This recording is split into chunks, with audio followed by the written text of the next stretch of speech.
Hi, I'm Jessica Zimmerman and welcome back to video 3. If for some reason you missed out on videos 1 and 2, be sure you take some time to go back and watch those. But today, I'm super excited to talk to you about how I attract my ideal client. This year, I had 4 weddings, and with those 4 weddings alone, I was able to meet my sales goal. I was able to pay myself my 6-figure salary, pay my team members' salaries, pay for all of the overhead. This is based off wedding sales, guys. So in 3 years, I went from a sales average of like $3,000 to doing 6-figure weddings. So I really hope that that encourages you, because that's not a long period of time. I don't live in some big city. I live in a small town in Arkansas. This really is possible. I basically looked and said, what do I need to make a year? And how many weekends do I want to work? So I usually share exact numbers, but to keep everything really simple for the purpose of this video, I'm just going to use really simple math. So let's say that I needed to make 100 grand a year and I only wanted to work 10 weekends. Well, that means I need to do 10 weddings at an average of $10,000 a wedding. I looked at that and I was like, that's impossible. Like, there's no way I'm gonna be able to do that. My average right now is like 3 grand or below. That's crazy. I totally laughed out loud at that. I was like, no one spends more than 3 grand with me. How on earth are they gonna spend 10 grand with me? Like, that's impossible. And to be honest, I really didn't think that I would ever get anything more than a $3,000 sales average. So I did the math, and that meant I would have to work 34 weekends at a $3,000 sales average in order to make $100,000.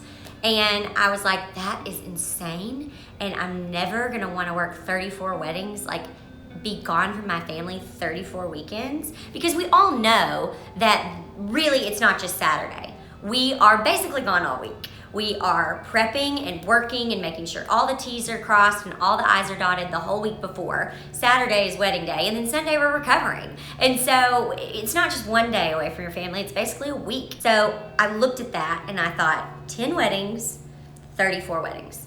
10 Saturdays, 34 Saturdays. And as impossible as it seemed at that moment, I knew that I had to start figuring out a way to start attracting more of the bigger budget bride.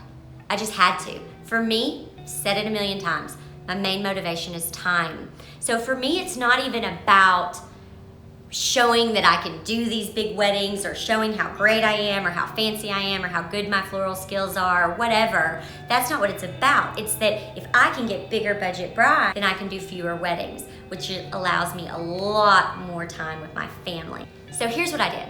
I asked myself a few questions. Out of all the brides I've ever worked with, who did I enjoy working with the most? I chose the top 3 brides that I enjoyed working with. And then I looked at those 3 brides and I tried to find 3 common threads between the 3. And here's what I found. Number 1, they all had a firm grasp on reality, meaning that if I had to give them some bad news, say, hey, the flower that you're wanting for your wedding, it's not available that season. They were okay with it. If I had to say to them, listen, I know that this arch is really important to you, but it blows your budget out of the water, so we either need to up your budget or you need to lose the arch. They understood and made a decision. They didn't make crazy, outrageous requests. They weren't asking me to do something for nothing. They weren't saying, here's all the things I want, but I only want to spend this much. So these were all people, once again, they didn't have big budgets, but when we talked, they understood why things could or could not happen. So the second commonality that they all had is that they were respectful. They were all respectful of my time, respectful that I was a mom. They followed the process. If for some reason they needed something redrawn, and we said that's gonna be a change order and this is how much this is gonna cost, like, they didn't balk at that. They also were appreciative. During the wedding, they came up to me or a member of my team and thanked us. After the wedding, they sent a thank you card. They didn't look at us as just some workers that they had hired. We weren't the help. We were people who helped create their dream wedding day, and they were really appreciative of us as people. So they were respectful to myself, they were respectful to my team members, and they were really, really appreciative of the time and the work that we did for them. So the third commonality is that all 3 of them had something else in their life going on that was an important thing. Meaning one of them was in their final year of getting their master's degree. One of them was in pharmacy school. One of them was a nurse. Like, all these people had other things going on than just planning this wedding. I find when I'm working with people who all they have to do is plan a wedding, it's really difficult. They are looking at Pinterest all the time and they're changing their mind all the time and they don't really trust the process. But when someone has something else going on that a lot of their attention is going to, that really allows them to trust me.